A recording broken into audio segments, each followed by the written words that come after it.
대림성탄 말씀 묵상. 그분의 별을 따라.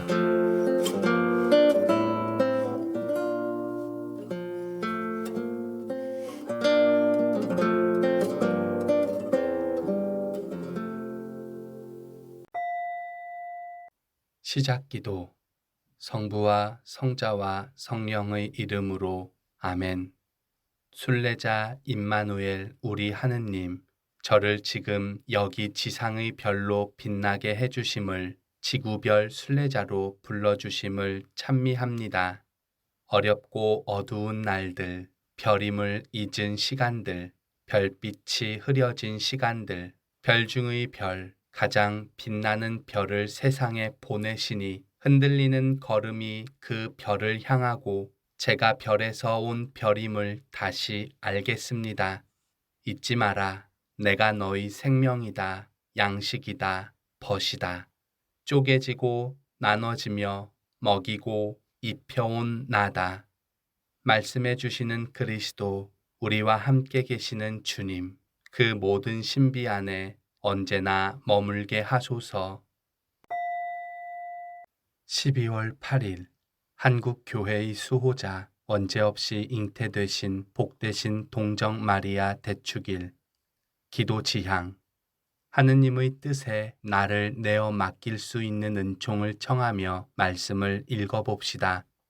그와 더불어 국제 공동체가 고문의 폐지를 위한 구체적인 노력을 기울여 피해자들과 그 가족들에 대한 지원을 보장하도록 기도합시다. 오늘의 말씀, 루카가 전한 거룩한 복음입니다.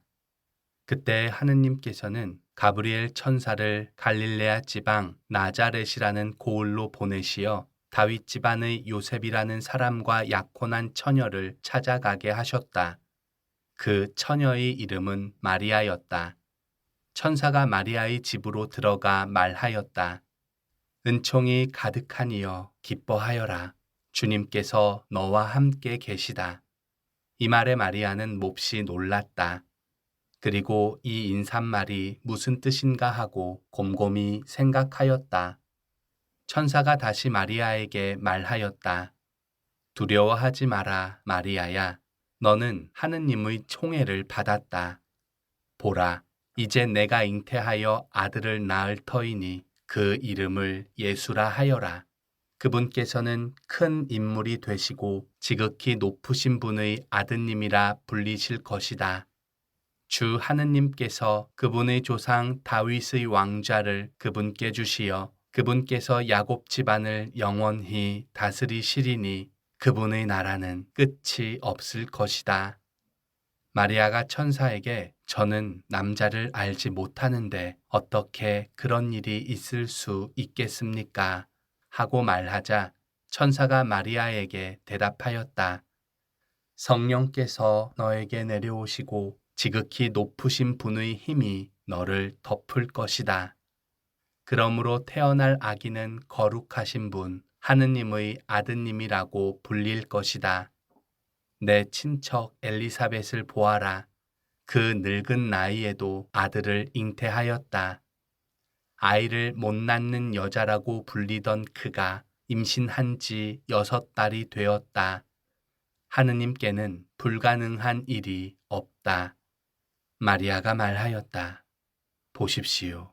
저는 주님의 종입니다. 말씀하신 대로 저에게 이루어지기를 바랍니다. 그러자 천사는 마리아에게서 떠나갔다. 주님의 말씀입니다. 그리스도님 찬미합니다. 말씀 묵상. 오늘 묵상글은 인천교구 정성종 요한 베르크만스 신부님께서 올려주셨습니다. 성모님의 순명. 한국 천주교회를 모 교회로 두고 있는 저에게 있어서 현재 제가 사목하고 있는 일본 천주교회는 여러모로 기이하고도 생소한 요소가 있었다고 생각합니다. 지금은 어느 정도 시간이 흘렀기 때문에 그러려니 하면서 넘길 수 있는 여유도 생겼지만 초창기에는 당혹스러웠던 경험들로 인해 어떻게 받아들여야 할지 난감했던 기억들도 존재합니다. 하지만 한국에만 있었더라면 저는 또 다른 세계가 존재한다는 것을 알지 못했을 것입니다. 지금으로부터 4년 전의 일이 떠오릅니다. 제가 사목하는 이즈미 성당에 선배 사제들이 찾아오신 적이 있었습니다. 그 가운데 한 선배 사제께서 제 방을 보시더니 대뜸 이런 말씀을 하셨습니다. 너 참 용하다. 나는 이런 데서 못 살아.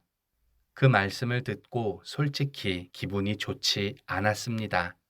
왜냐하면 제가 살아가는 삶의 터전이 부정당한 것 같은 기분이 들었기 때문입니다. 신앙을 위해 목숨까지 바치던 순교자들의 영성까지는 아니더라도 어느 곳이든 복음을 위해 기쁘게 나아갈 수 있는 마음이 절실하게 그리워지는 것은 비단 저만의 감상이었을까요? 그리고 이런 생각도 들었습니다. 그렇다면 신부님은 어느 곳에서 사셔야 만족하시겠습니까? 사제들도 인간이기 때문에 연말에 공표되는 인사이동 발표에 대해 일희일비하는 경우가 있습니다. 중요한 것은 인사이동을 통해 자신의 입지를 확인하려는 촌극도 분명히 존재한다는 것입니다.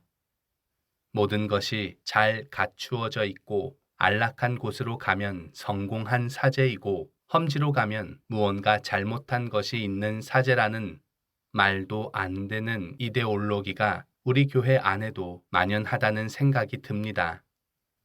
이러한 그릇된 관념에서 벗어나지 못한다면 교회는 그리스도의 신비를 구현하기가 힘들 것입니다. 오늘 루카복음은 예수님의 탄생 예고를 알리고 있습니다. 성모님은 가브리엘 천사에게 다음과 같은 말씀을 하셨습니다. 보십시오. 저는 주님의 종입니다. 말씀하신 대로 저에게 이루어지기를 바랍니다. 어느 시점부터 세상의 논리가 교회 안에서도 통용되고 있는 부조리한 현실을 마주하고 있습니다. 그러나 우리에게 정작 무엇이 필요한지를 성모님은 당신의 모습을 통해 드러내고 계십니다. 자신의 뜻이 아닌 하느님의 뜻을 간구하면서 내어 맡기는 성모님의 순명은 시대를 초월한 교회의 위대한 유산이라고 할 수 있습니다. 그러한 의미에서 내어 맡기지 못하고 우리 스스로가 무엇인가를 획책한다는 것이 얼마나 비복음적인 행위인지를 이번 대림기간 동안 함께 묵상해 보았으면 좋겠습니다. 잠시 침묵하며 말씀과 묵상 내용에 머물러 봅시다.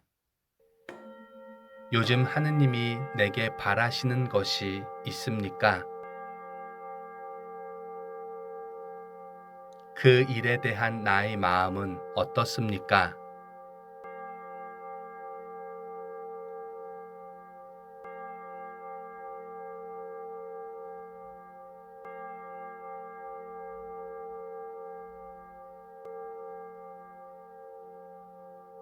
기도합시다. 주님, 허무한 세상의 흐름을 따라 사는 것이 아니라 영원을 준비할 수 있는 지혜를 허락하소서.